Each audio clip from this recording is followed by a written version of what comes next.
for the introduction, and thanks everyone for joining us here today in another Zoom seminar. I'd like to thank Taylor for organizing the seminar series.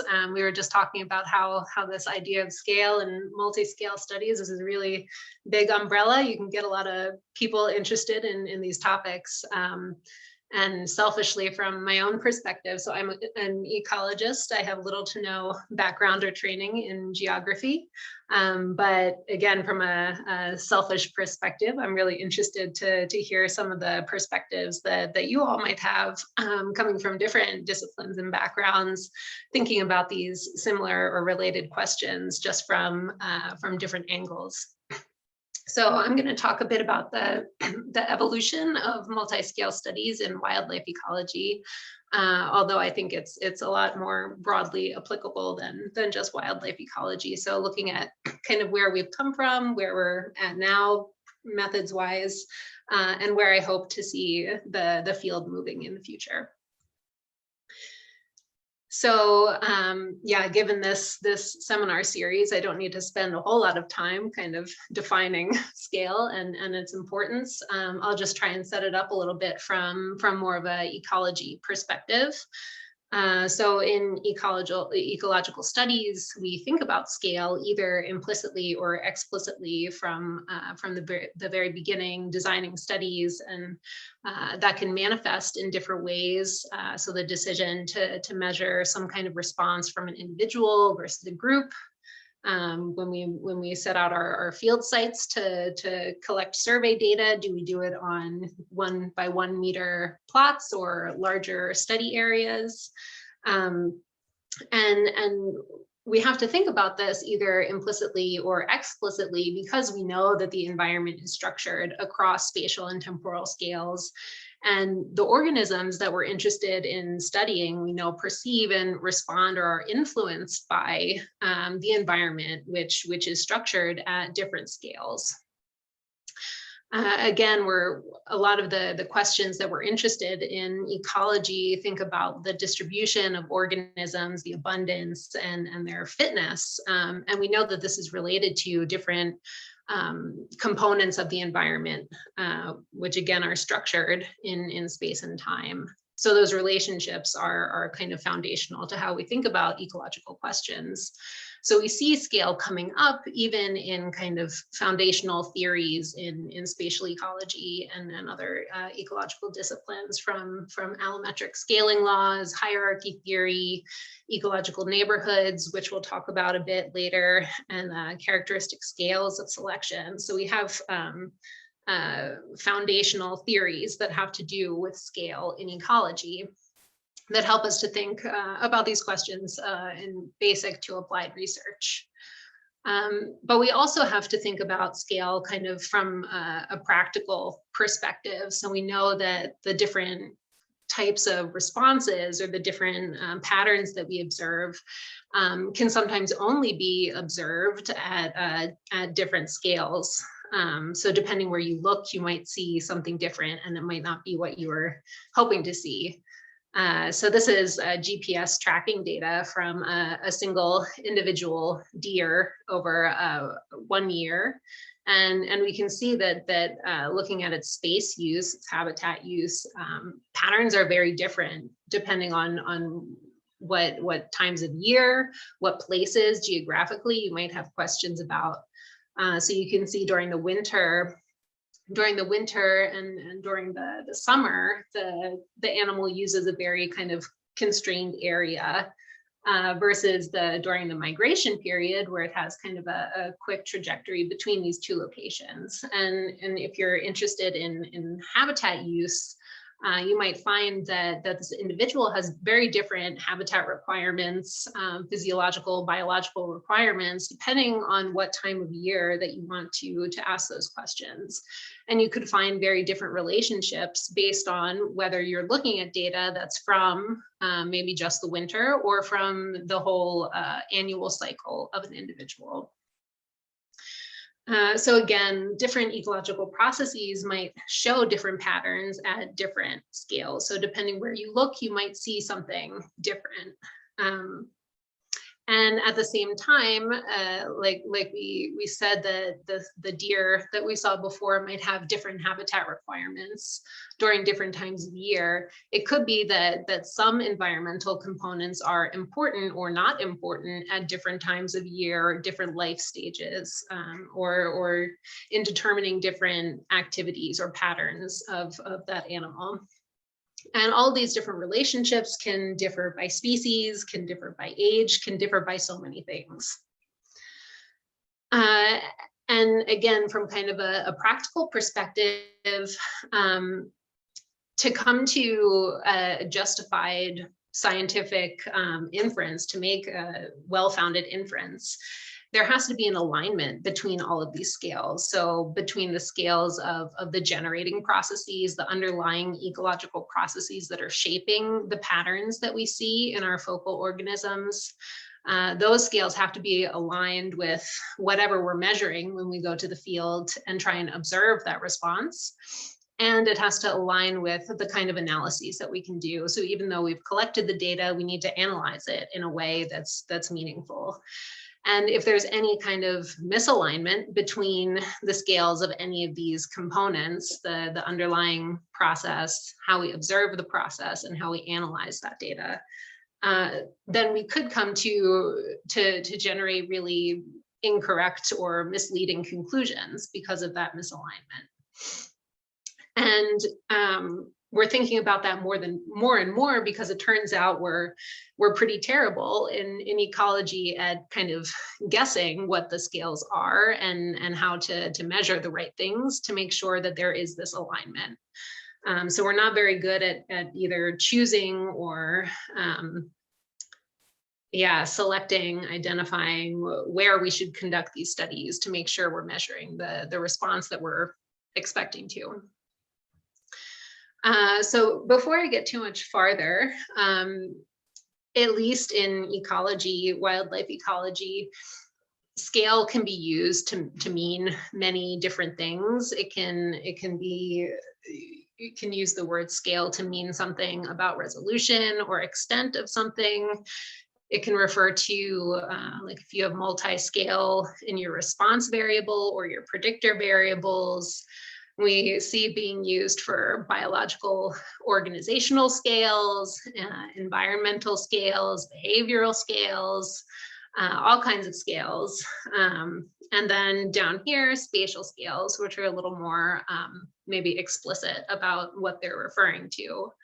And yeah, so that's something that I've certainly come across, that in ecology, we use the word scale very loosely. It can mean many different things depending who you talk to. They might assume something that you don't necessarily mean. So for the rest of my talk, I want to be explicit that when I talk about scale, I'm going to be talking about extent, a spatial extent, and thinking about scales in the predictor variables that we're investigating. So for any response variable that you're interested in, so in wildlife ecology, that's things like space use, habitat use, occurrence of a species, abundance, presence of a disease, things like that, are different response variables that we're interested in understanding, interested in predicting. And there are a variety of different types of predictors that we can use, for example, in a regression sense, to model those response variables. And when we're trying to figure out the scale or the extent at which we should measure these different predictor variables, that's what we're now calling scale of effect studies. And I think these are pretty broadly applicable because it's relevant wherever you have a model where you have predictors that are spatial or temporal. Then there's always going to be the potential for us to think about, well, am I really measuring this predictor at the right scale, spatial or temporal scale? And again, this has to do with an alignment issue, that we want the scale at which we're measuring the predictor to be a relevant one that actually is a scale that influences the response that we're interested in. And this is, I guess, a more recent area of study in wildlife ecology, almost exclusively because now we have access to remote sensing and GIS capabilities that allow us to go out and measure our predictor variables, things about the environment at arbitrary extents that used to be limited by how much money we had to pay technicians to go out and measure these things in the field. So that brings me again to ecological neighborhoods, this idea that I just quickly mentioned before, that's kind of underlying or driving the reasons why we're doing these scale of effect studies. And the idea here with an ecological neighborhood is that there's some kind of physical area over which the environment has some influence on the process or pattern that you're interested in describing or explaining. So here I like to think about it in terms of making the decision where you're going to buy or rent a house. So you could find the perfect little log cabin of your dreams, but if it's not situated within walking distance of green space and reasonable driving distance of different stores that you often go to, then even though it was the perfect log cabin of your dreams, you might not decide to live in this space. So it isn't just about the characteristics of the house that are governing your decision whether or not you're going to live in a place. It's also kind of the cumulative effects of what's happening in the larger environment surrounding this house. And knowing all those conditions and knowing what's relevant to the focal individual that you're studying, where those relationships are, will help you make the best predictive and relevant models that you can come up with. So in practice, when we're trying to figure out what the scale of effect is for these different relationships, you have some study area. And in that area, you put out some field sites where you're going to go to the field and measure whatever response that you're interested in. So we might go out to each of these locations and count the number of our favorite bird species. So at each of these locations, we have a measure of abundance of a species. And we want to know whether abundance is related to amounts of different habitat or different land cover types in the landscape. So we overlay our study sites with this remote sensing product, land cover that tells us where there's forest, there's wetland, there's grassland. And then using this data, we can quantify, we can measure how much of each of those different habitat types are within different size neighborhoods. So we quantify those predictor variables, so the amount of forest or the amount of grassland in bigger and bigger neighborhoods. And then what we want to do is have some analysis that says, well, here are all my predictors that I've quantified at a bunch of different neighborhood sizes. Tell me which one is the relevant neighborhood that I need to look at this relationship. So here we're looking at maybe the strength of the relationship, variance explained, predictive performance, and looking at some metric and having the analysis tell us, well, this neighborhood 4 is the scale at which trees have the most influence on the abundance of your bird species. So that's the general idea that we're working with here. And again, this is something that's at least relatively newly growing in the field in wildlife ecology. Trying to figure out, so we've been making these habitat models for decades, trying to relate different environmental components to predict habitat use or abundance, species diversity. But it's only now or recently that we've been able to think about, well, how can we optimize where we measure these predictor variables to get an even better, more accurate relationships here. But at the same time, we've been thinking about this idea of scale. People have been talking about scale for many decades. It's only that now we have access to remote sensing products and GIS that we can actually kind of act on these ideas that have been floating around in ecology for many years. So, so here's one kind of early review that McGargle did in 2014. Taking a look at kind of the state of things. So maybe in the early 2000s, people started thinking about doing these scale of effect studies. And then this review is over papers from 2009 to 2014. So it's had a little bit of time for people to catch on and try and start working on this. And now in this paper, he's reviewing what people are working on and focusing on. And what they found with this review, so they had 800 some studies of habitat selection.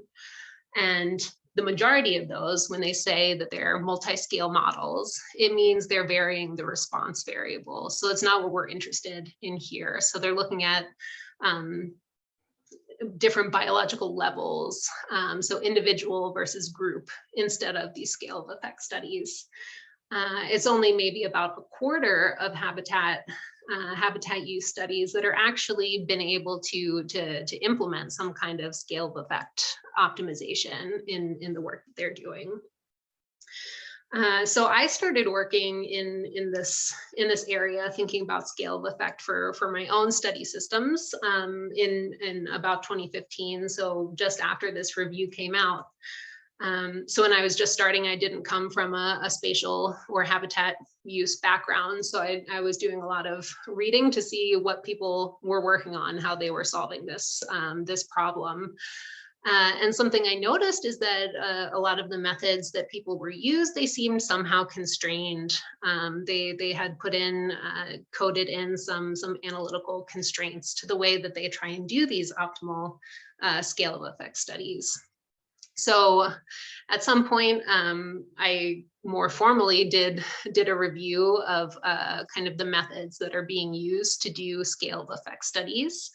And it did kind of highlight what I was seeing informally, that we're using a very small subset of methods to try and work on these problems. And I think the issue is that so most of the people doing scale of effect studies are trying to take the models that they've always used. So we've always used certain kinds of regression models to do habitat use studies, and trying to force scale of effect into that paradigm of what they're used to, instead of thinking about, well, how can we come up with a method that does exactly what we want it to do? So build something that's really for purpose, rather than working with something that already exists. So I think one of the biggest constraints that I saw was that a lot of these analyses, 64% of the multi-scale studies that we had reviewed, were constraining it, for example, that a species needed to have the same scale of effect for every environmental predictor that you had in your model. And that's something that, at least as a naive outsider, I thought could be more flexible. It doesn't necessarily have to be that way. And I saw very often people said that they had to throw out predictors that they were interested in, or they couldn't look at this candidate scale, this neighborhood, because it was too correlated to the neighbors. And that's showing us that really that these methods aren't meant to deal with this problem. If we're looking at these multi-scale scale of effect studies, you're going to have highly correlated predictors, because you're measuring neighboring and nested neighborhood values. Yeah, so I don't have to say too much here, other than the methods that we're seeing used in this review is almost entirely regression, which is fine in itself. There's nothing wrong with that.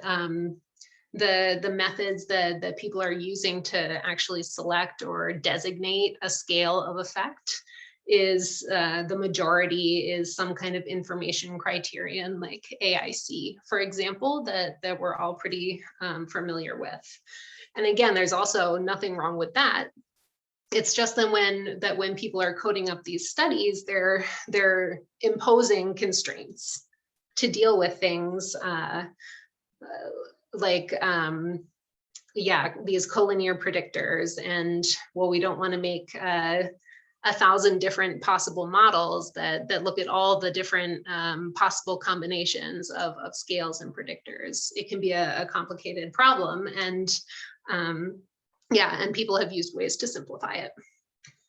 So I think one of the things that I think is really limiting how we as ecologists are looking at the question is this single best mindset. So when we're looking, when we're doing scale of effect studies, we're thinking, well, species should have a characteristic scale, and maybe that means one scale for each species. That's the scale, that's the neighborhood that everything is important within. Or if we have a single predictor in mind, if we're thinking about temperature, well, temperature can only affect the response at a single spatial scale. And I think this comes from partly our background, our training in ecology. So this niche concept is a really foundational topic in ecology that we learn early on to expect kind of this single optimum. For each species, there's a unimodal relationship between fitness and environmental gradients. So here we're already primed to expect some kind of single best or a single optimum. And then one of the earliest papers, Holland in the early 2000s, this was the first kind of methods like laying out, these are the steps you need to go through to do a scale of effects study.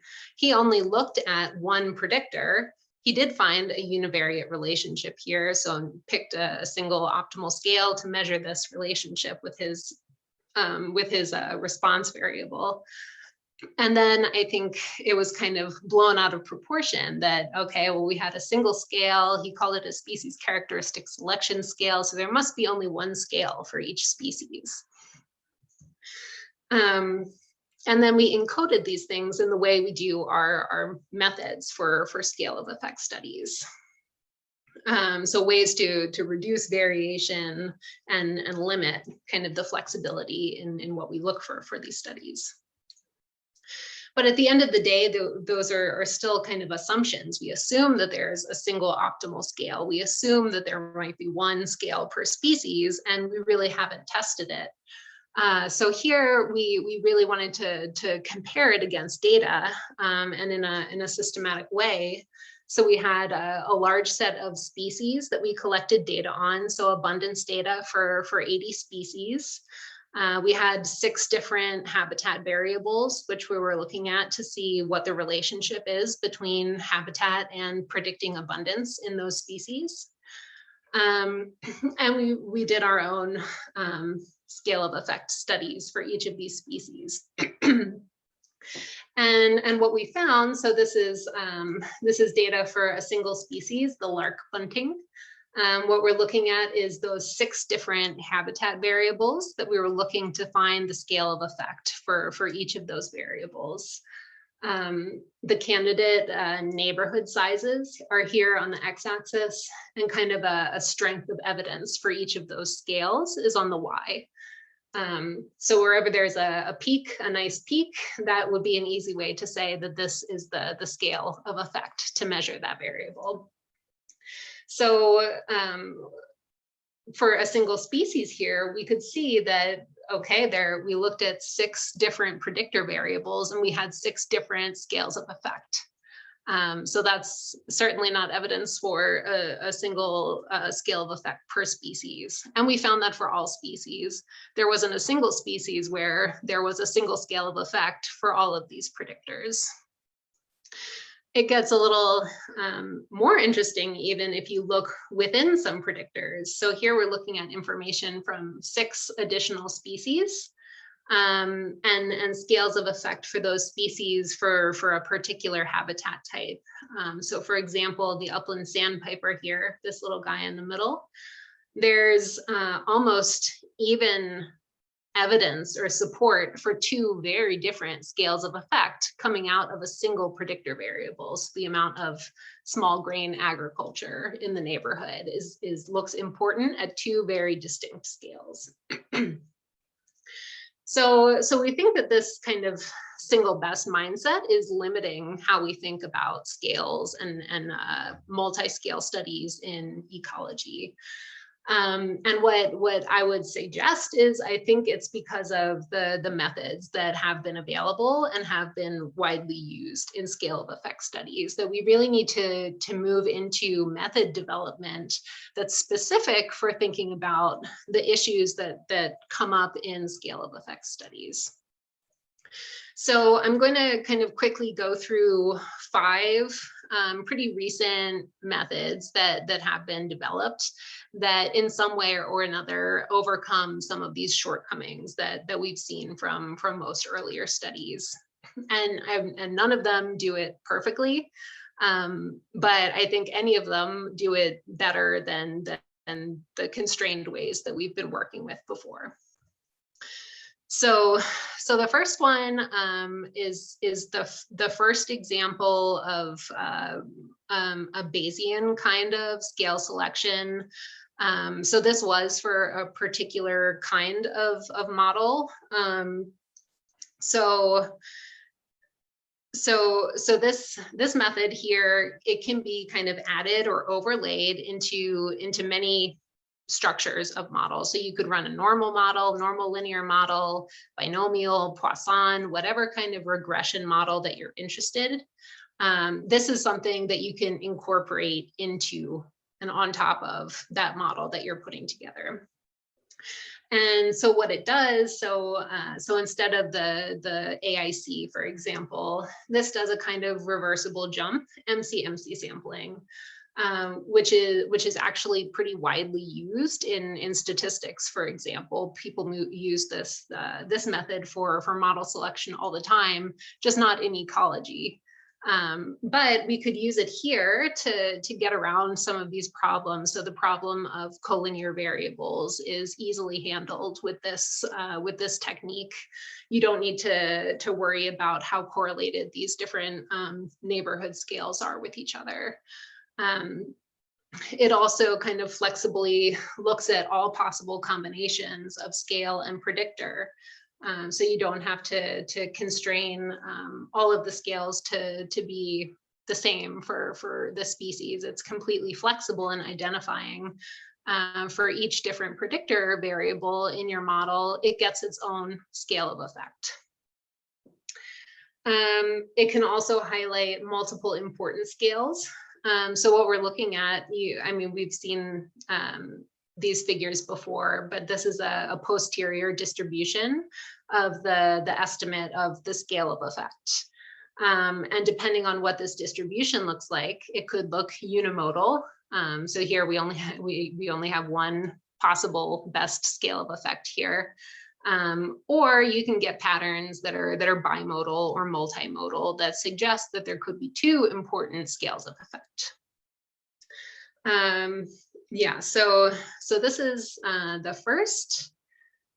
We have another development more recently, the lasso regression. And again, this is a type of variable selection that's really common in other fields. It's just not used very often in ecology.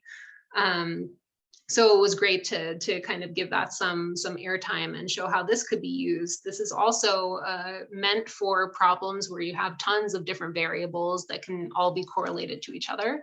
And you want to figure out which of those possibly really correlated variables are the ones to retain in a final model. So again, this is a type of method that's designed to handle some of the problems that we run into in these scale of effect studies. So what it does is it puts a penalty on all of the predictors that you have in your model. So kind of only the strongest survive.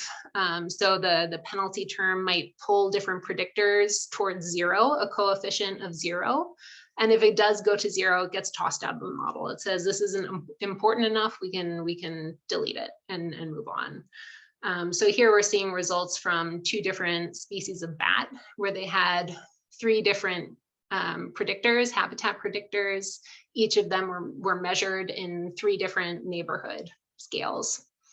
And the method here, so the first variable, it retains only 1 scale, but here it's retaining 2 different scales of effect for this predictor variable. And this variable has opposite relationships, which is interesting at these different scales. So the one problem here is because it uses a penalty term, that you can't directly interpret the coefficients or the uncertainty estimates. You should either stop after figuring out the final model or have some kind of holdout data set that you would then re-estimate your final model and have unbiased estimates of those coefficients. So here we have a scale selecting multi-species occupancy model. This one's interesting because it's the first example of a multi-species model, which is becoming really used in wildlife studies. So that's a nice advance. The second thing that it does is it tries to build off of this candidate scale idea to get somewhat closer to a direct estimation. So we don't necessarily want to always have to give candidate scales for our analysis to choose from. We just want to give the analysis all the data and tell us what the scale is. Don't make us suggest what the candidates should be. And this gets a step closer towards that. So it uses it takes some candidate scales, so where you've calculated your predictors within different neighborhoods.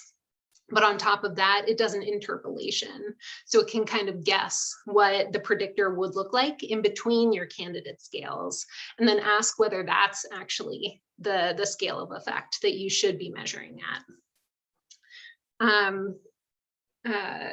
Yeah, so again, here we get some posterior distribution of kind of that strength of evidence for different scales, but it's a continuous distribution instead of the discrete ones that we've seen before.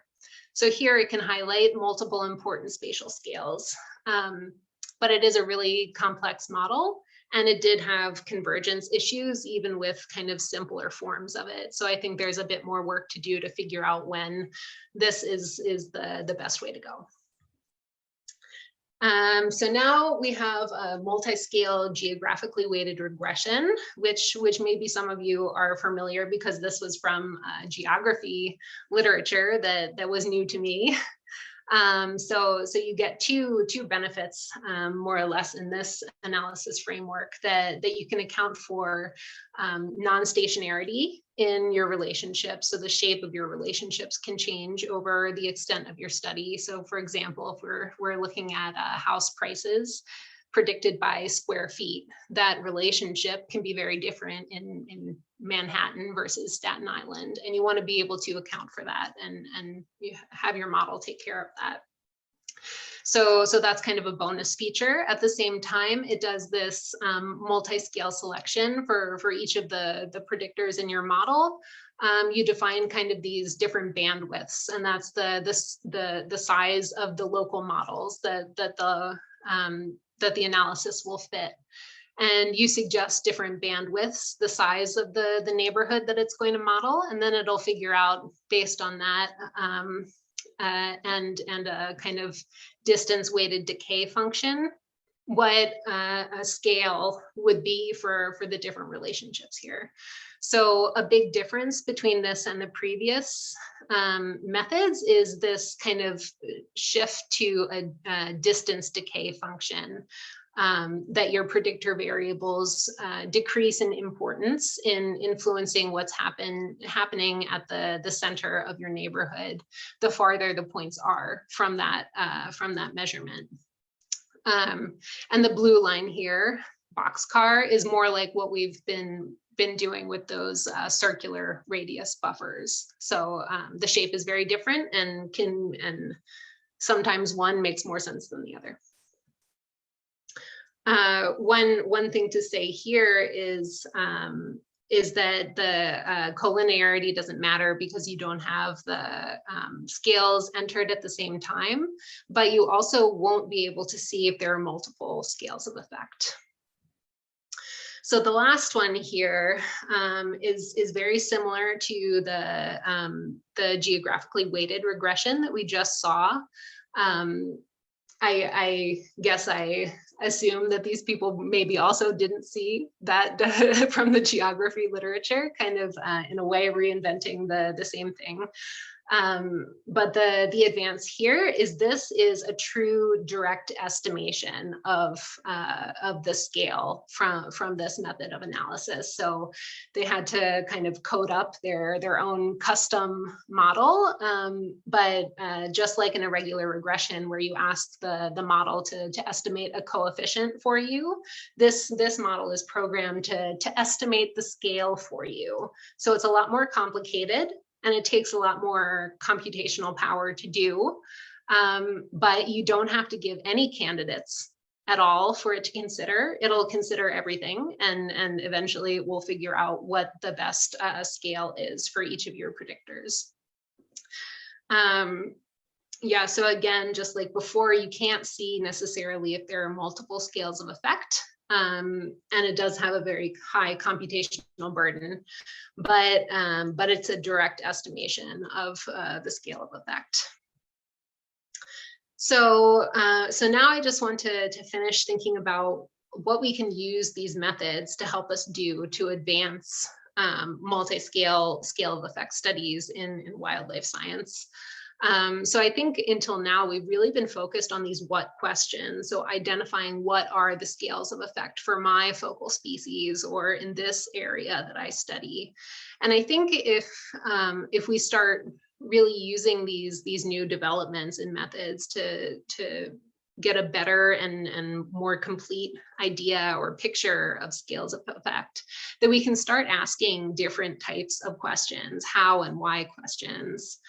So why do we see these scales of effect in this species and not that species? What's the evolutionary history? How do we expect species to adapt in their scales of effect with environmental change? So those things I think are interesting to look forward to with these new methods catching on and being implemented more widely. So we do have some hypotheses that could kind of guide these how and why questions that again, once we use these new methods, that we can start getting at these questions. Now, so current hypotheses, we have predictions based on those hypotheses. And if we kind of boil it down, some of the main things that we're thinking about are, well, for our organisms, the species that we're looking at, maybe it's something that has to do with their mobility or their body size that predicts the scales that they are relating to different environmental parameters. Maybe it has to do with their perception abilities, their vision and their cognition, how they're able to perceive the environment. Something to do with the ecological level. So this space-time relationship, that there should be an order, a relative order of scales of effect, depending on the response that you measure. Or thinking about kind of inherent scales underlying the predictors themselves. So I'll just quickly kind of touch on some work here. Probably the most work has been done thinking about how mobility and body size relates to scales of effect. So thinking about, well, if an individual only forages within a 1 kilometer squared area, then shouldn't that be the scale at which the environment has some effect on those decisions? Or body size here, it usually relates to energetic demands. Maybe a larger species need more room to meet those demands, so they have larger scales of effect. And there is some evidence exists for this relationship. So here, a study in beetles, again, was only looking at a single predictor variable, but they do see this positive relationship. And this is a different study in mammals. yeah, they had one of these kind of single scale constrained, all the predictors needed to be at the same spatial scale of effect in selecting their model. Found a relationship that wasn't predicted by anyone, inverse U shape. We have a bunch of studies that don't find anything statistically significant. A meta-analysis of all of this evidence suggests that there could be some weak positive relationship here. But again, here they aren't really thinking about these multiple scales of effect. They're averaging all the effects between predictors in a species. So each species has only a single scale of effect. And here, when we looked at that study with 86 species that we had, if we think about this variation, that each predictor variable potentially has its own scale of effect within a species, we see that there's no relationship. So here, each column is more or less is a species, and this single species here has 1, 2, 3, 4, 6 different scales of effect. And if you account for that variation, the relationship goes away.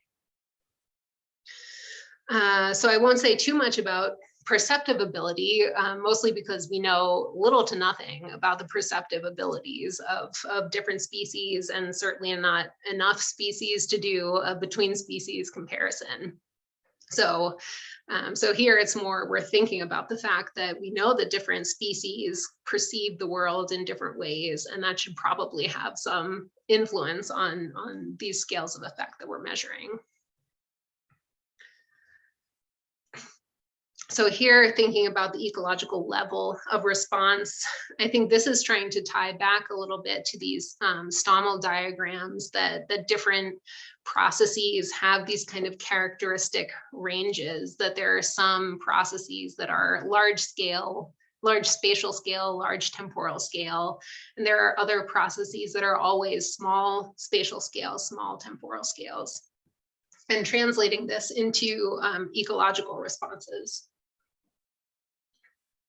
So here we think that fecundity, so individuals' ability to have offspring, should be one of those kind of smaller time scale, smaller spatial scale processes versus genetic diversity in an area, which is more of an accumulation over many generations of processes, leading to what we see at any time point.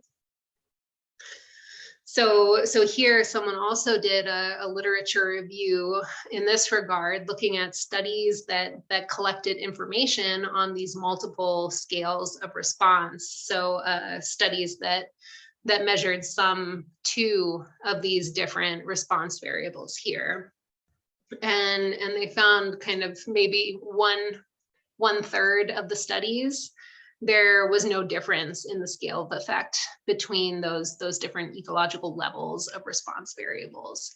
In the rest, there was a difference between the scale of effect between those response variables, but it was 50-50, whether it was in the direction that was predicted by kind of these theoretical expectations. So I think there's a lot more work to be done there to figure out, well, when do we expect this to be the direction? Why don't we see it here in these studies? Yeah, and the last, maybe kind of similar to this, is we don't really think about kind of the inherent scales of the predictors manifesting themselves in ecological studies. We're interested in our species response. So what's abundance of a species or probability of occurrence? And then we use habitat variables or climate variables as predictors here.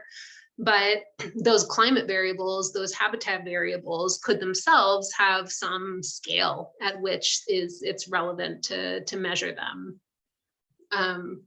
in terms of themselves, not in relation to anything else.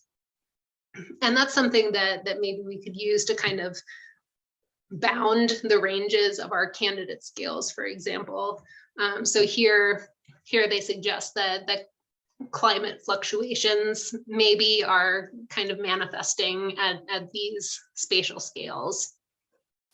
And that's relative to here, for example, herbs, shrubs, and trees as vegetational patterns, that they're manifesting over much smaller spatial scales.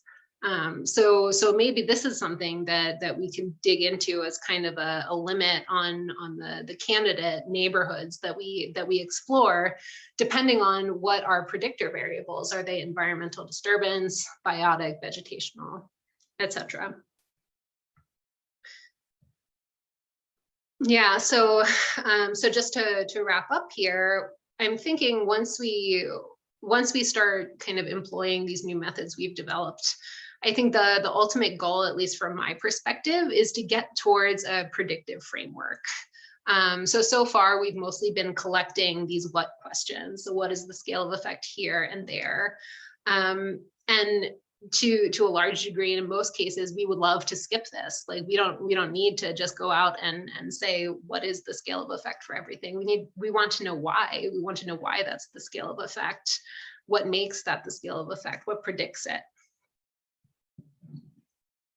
And I think once we use these methods and start building up kind of databases full of these what questions, what are the scale of effects? Once we have enough of those, we can start looking for patterns. So what does variation in scales across species, within species, the types of predictors that have different scales of effect, what biological traits are important for understanding scales of effect.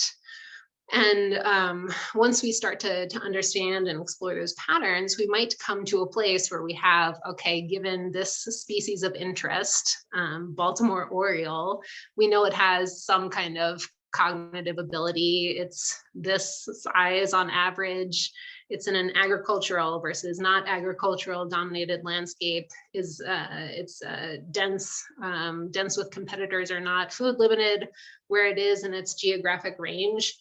Maybe we could put all of those things into our predictive model and it will tell us what scales we need to measure different variables or what scales are important for understanding relationships. And I think that's kind of the gold standard for me coming at it, thinking that once we know more of these how and why questions, we can really place these studies on a more kind of theoretical foundation. We can come up by answering those how and why questions, we can understand what generated these patterns.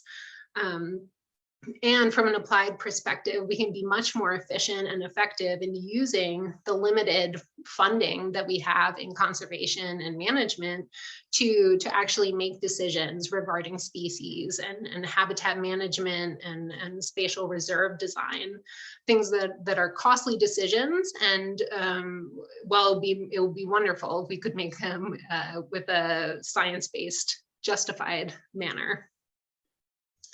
So with that, that was everything. Thank you all for your time, and I'm looking forward to hearing to your